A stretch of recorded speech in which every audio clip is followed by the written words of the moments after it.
देवाच्या नियमाचा पालन करेल. लग्न होताना कधी मंगलाष्टक लक्ष देऊन ऐकलंय का? ते मंगलाष्टक म्हणजे अक्षता फेकायसाठी नसतं, त्याचा काही अर्थ असतो बघा. मंगलाष्टकामध्ये काय सांगतात? मित्रा खे वचनासया समजुनी तू पोर नाही आता.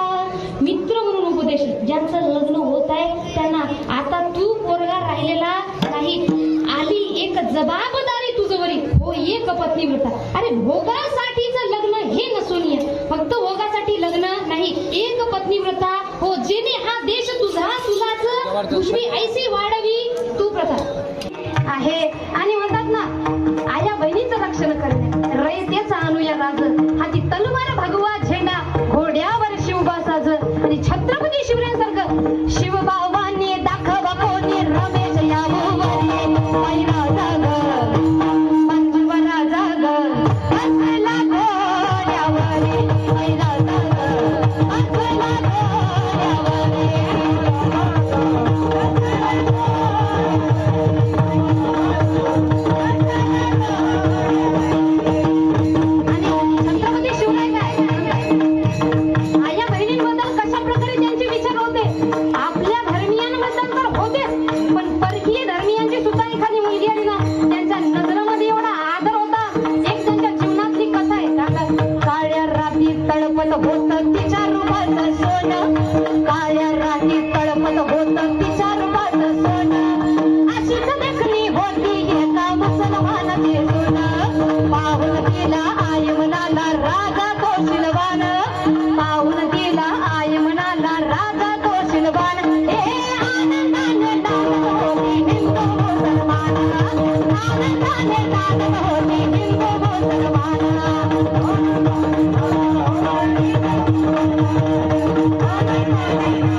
आजकाल आपण बघा खिशात ब्रँडचा फोन वापरतो का?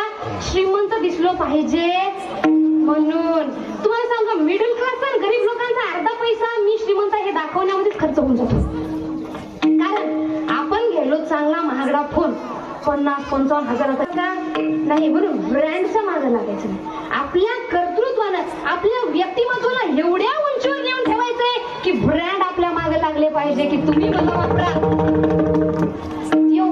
खरं बघा, छत्रपती शिवराय यांचा ड्रेस कोणत्या ब्रँडचा होता? मनीष मल्होत्राने शिवलेला होता का? नाही, कोणत्याही ब्रँडचा त्यांचा ड्रेस नाही. पण आज त्यांचा ड्रेस जरी घातला ना, आपण समोर सहज मानाचा मुजरा करायला स्वतःला थांबवू शकत नाही. म्हणून ब्रँडच्या मागे लागण्यापेक्षा स्वतःला एक ब्रँड आपण बनवायला पाहिजे. विठाल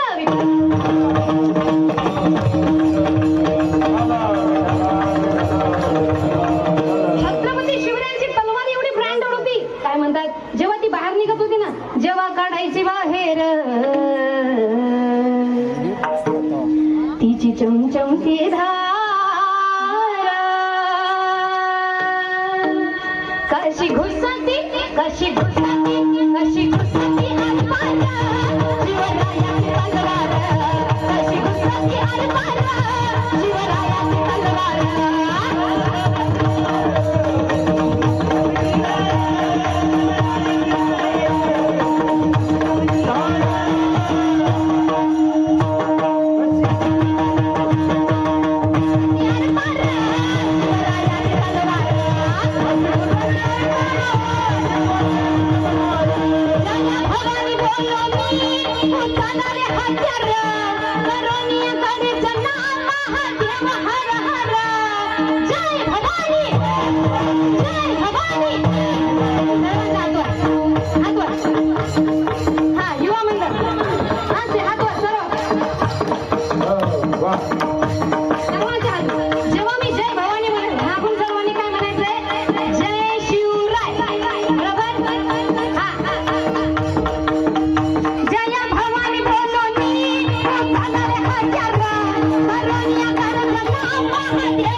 वाहिला उद्वेग दुःखाची केवळ भोगणे ते फळ संचित कर्मानुसार जे फळ भोगायचं ते भोगावला ना. रडून पडून काही केलं तरी काही होणार नाही. म्हणून आपल्या मुलींना सुद्धा एवढे संस्कार द्या. मुलींना शिकवताना काय शिकवायचंय? आजकाल आपण मुलींना काय शिकवतोय? बाई तू फक्त चांगली दिस, पार्लर कर, काय करायचं कर, पण तू आधी चांगली दिस. म्हणजे चांगला नोकरीवाला मुलगा येईल आणि तुझ्यासोबत लग्न, आणि तुझं चांगलं. पण माझं एक वैयक्तिक मत आहे बघ, आपल्या मुलींना चंद्रासारखं बोलू नका. कुणीही यावं, उठसूट म्हणावं, so beautiful, just looking like a wow. आपल्या मुलीला दिसायला चंद्रासारखं बोलू नका. कुणी यावं म्हणावं, बाई तू किती सुंदर दिसते.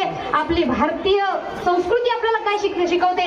आपल्या मुलीला त्या तळपत्या सूर्याच्या किरणासारखं बनवा. ज्यानं वाकडी नजर करून पाहिली त्याची नजर क्षणात झुकवण्याची ताकद तिच्यामध्ये. ही खरी भारतीय हिंदू महिला शोधते. आज महिला पुरुषांच्या खांद्याला खांदा लावून काम करत आहे. गावामध्ये मुलगी इंजिनियर आहे, डॉक्टर आहे, आमदार आहे, खासदार आहे, राष्ट्रपती सुद्धा आज एक महिला आहे. पण महिलांचे सशक्तीकरण, तिच्यामध्ये शक्ती केवढी आहे? गल्लीतले एक मुलगा जरी तिला म्हणत नाही फाय सुंदर दिसते, ती रडत घरी येतो का?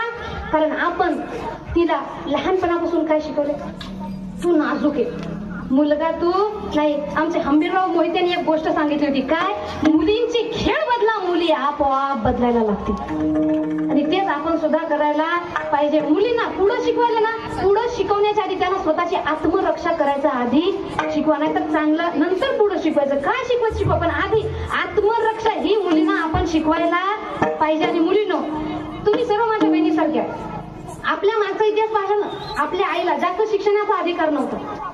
तुम्ही कधी बघा, आपल्या जे माझ्या इच्छा जे काही आहेत 22-23 मध्ये जे काही मुलं मुली येतात, आपली आई एवढी शिकलेली नाही. आपली आई 7वी 8वी 9वी 10वी याच्यावर शिकलेली नाही. का?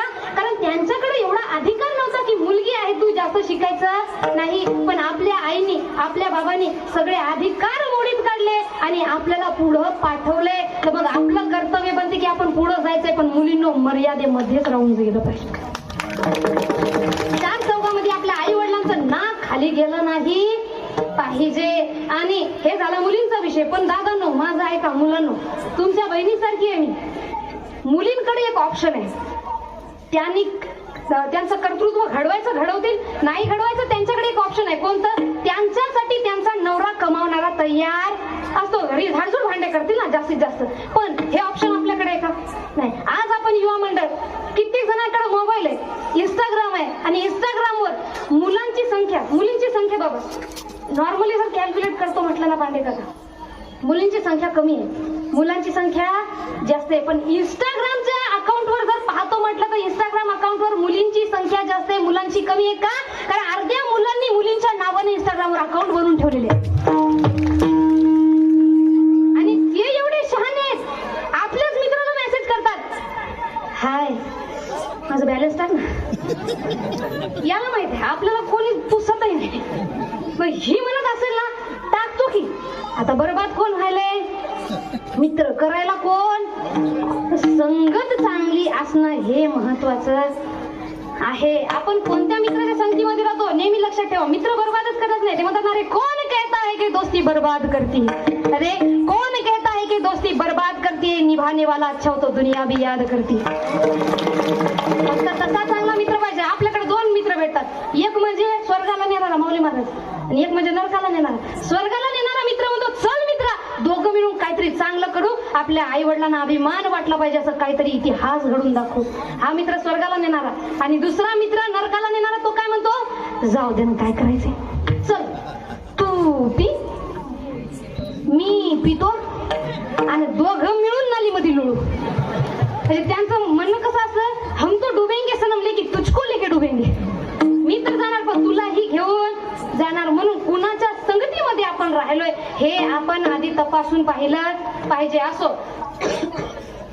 आज युवा मंडळ तुम्ही मोबाईल मध्ये, इंस्टाग्राम मध्ये, युट्यूब मध्ये, फेसबुक मध्ये वाईट व्हिडिओ पाहण्यामध्ये कितीही वेळ वाया घाला, पण एक वेळ तुम्हाला कळेल की मी चुकलो होतो. पण तेव्हा तुमच्याकडं वेळ राहणार नाही. म्हणून वेळ आहे तोपर्यंत वेळ लक्षात घ्या. वेळ ही एवढी मौल्यवान चीज आहे ना, ही पुन्हा कधीच मिळायची नाही. हे जे आपलं आहे ना शाळा शिकण्याचं वय हे पुन्हा येणार नाही. म्हणून मोबाईल मध्ये रील्स पाहण्यापेक्षा, आलतू फालतू लोकांना फॉलो करण्यापेक्षा चांगलं काहीतरी घडवा. कारण त्यांच्याकडे एक ऑप्शन आहे. जेव्हा तुमचं शिक्षण होईल ना, आता तुम्ही कुणाच्याही लग्नात जा, 20-22 वाले, 19, 18, 17 वाले कुणाच्याही लग्नात जा, तुम्हाला एकच प्रश्न विचारतात, कोणता, कसं आहेस बाळा, जेवण केलं ना, चांगलं खाय पी, आनंदाने राह, काय अडचण नाही ना. जेव्हा तुमचं ग्रॅज्युएशन होते ना आणि जेव्हा तुम्ही लग्नाच्या योग्य होतात, तुम्हाला कसं आहे कोणीच म्हणणार नाही. तुम्हाला प्रश्न काय विचारतात, काय करतोस आणि किती कमावतोस, याच्यावर कुणीही विचारत नाही. आणि एक लक्षात ठेवा, तुमच्या खिशात जर पैसा नसेल, आपला सखा मामा सुद्धा पोरगी देत. म्हणून आधी काय करायचंय, स्वतःचं कर्तृत्व आपण घडवायला पाहिजे. कारण जोपर्यंत, आता बरेच जण म्हणतात मुलाला मुली भेटणं गेल्या, कोणता चांगला मुलगा रिकामा आहे का, नाही. म्हणून मुलांना आपल्या आई वडिलांनी आपल्यासाठी एवढं स्वतःचं जीवन समर्पित केलं. आईचं तर प्रेम सर्वांना माहिती. बाबू म्हणजे कोण बघा, एक सुंदर कविता आहे, उरा मंदी माया ज्याच्या काळ्या मेघ